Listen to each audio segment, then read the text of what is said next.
pessoal, eu sou Pedro Brandão, professor de língua portuguesa formado pela PUC do Rio de Janeiro. Começa agora mais uma videoaula do nosso canal Português Papo Cabeça. Em primeiro lugar, inscreva-se no nosso canal para não perder nenhuma das nossas próximas videoaulas e ative o sininho para receber todas as notificações. Nessa aula, depois que nós já introduzimos o assunto de sintaxe, vamos dar a primeira aula efetiva sobre esse assunto. A sintaxe estuda as palavras relacionando com suas funções dentro da frase. Vejam esse cartaz de cinema, Um Espírito Baixou em Mim. O título desse filme é uma oração completa, uma frase formada por apenas um verbo. Vejam, como eu acabei de falar, o título desse filme, Um Espírito Baixou em Mim, é uma oração completa, já que é uma frase formada por apenas um verbo. No caso, o verbo baixar. Conforme já aprendemos em outra videoaula, o termo um espírito é o sujeito, enquanto que baixou em mim é o predicado. O termo espírito é o chamado núcleo do sujeito, ou seja, é o termo mais importante do sujeito. Só que há orações em que o sujeito não tem núcleo. Vejam, precisa-se de doadores de sangue. O sujeito dessa oração não tem núcleo. O mesmo acontece com a oração perguntaram por você. Quem foi que perguntou por você? Não é possível se saber. Quando o sujeito da oração não tem núcleo, nós dizemos que o sujeito é indeterminado. Só que o sujeito determinado, também chamado de sujeito explícito, como nós já estamos acostumados nas aulas de leitura de jornal, tem vários casos diferentes. O primeiro é o sujeito determinado simples, como é a oração título desse filme, em que o sujeito possui um único núcleo. Vejam que nós colocamos o sujeito em vermelho e sublinhamos o núcleo. O mesmo acontecendo com a oração Eu plantei uma árvore, em que o núcleo do sujeito é o pronome eu. Mas em uma oração do tipo Bruno e Wallace comandaram a vitória no vôlei, o sujeito Bruno e Wallace possui dois núcleos. Dizemos então que o sujeito é composto.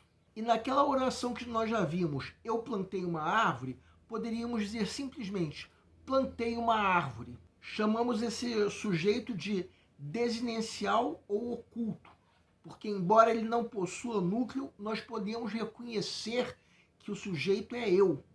Entendam uma coisa, o sujeito nesse caso é determinado, não é indeterminado, já que nós sabemos pela forma verbal que o sujeito é o pronome eu, um sujeito que não precisa aparecer para ser reconhecido. No caso, essa denominação de oculto é uma denominação que está entrando em desuso. Quem plantou a árvore? Eu. No caso, em prova de concurso, é chamado de desinencial. Antigamente, era chamado de sujeito oculto. Quem plantou a árvore? Eu. Então, reparem que não se trata de um sujeito indeterminado. Afinal de contas, nós sabemos quem plantou a árvore. Existem ainda orações sem sujeito, em que nós dizemos que o sujeito é inexistente. Choveu muito nessa região. O sujeito dessa oração seria quem choveu. Só que ninguém choveu. O verbo chover indica um fenômeno da natureza. Sendo que na aula de sexta-feira da semana que vem, nós vamos falar mais sobre as orações sem sujeito, porque é um assunto mais complexo. Mas é importante que vocês entendam uma coisa. Tanto o sujeito simples, quanto o sujeito composto, quanto o desinencial, são casos de sujeito determinado. Vejam agora essa questão de concurso. Compreendemos o motivo da separação.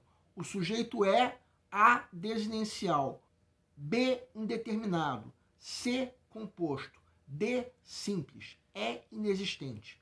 Peço para que deem uma pausa antes de ser dado o gabarito. O gabarito é letra A. Qual é o sujeito da oração? Em outras palavras, quem compreendeu o motivo da separação? Nós. Um sujeito cujo núcleo não aparece, mas que existe. Então, é um sujeito desinencial. O núcleo não aparece, então ele não é nem simples nem composto. Só que esse sujeito existe. Então não é inexistente. Pode ser identificado pela forma verbal. Como nós já dissemos, o sujeito desinencial é um dos casos do sujeito determinado. O nosso canal Português Papo Cabeça antigamente se chamava Aprenda a Língua Portuguesa.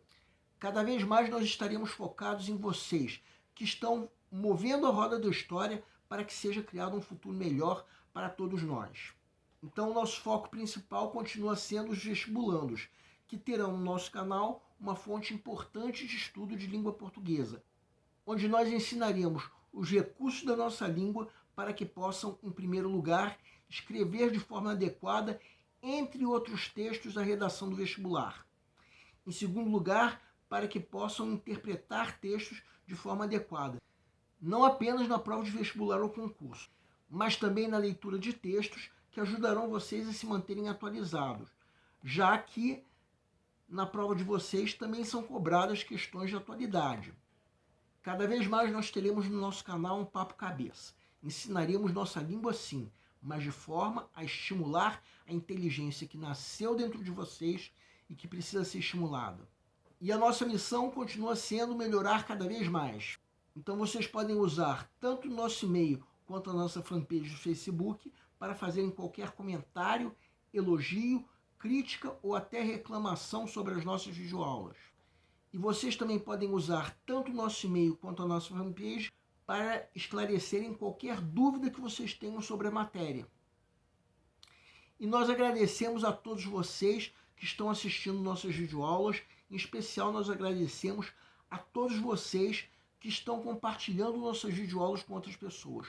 Muito obrigado porque vocês estão ajudando o nosso canal a ser feito. Muito obrigado e aguardem nossa próxima aula.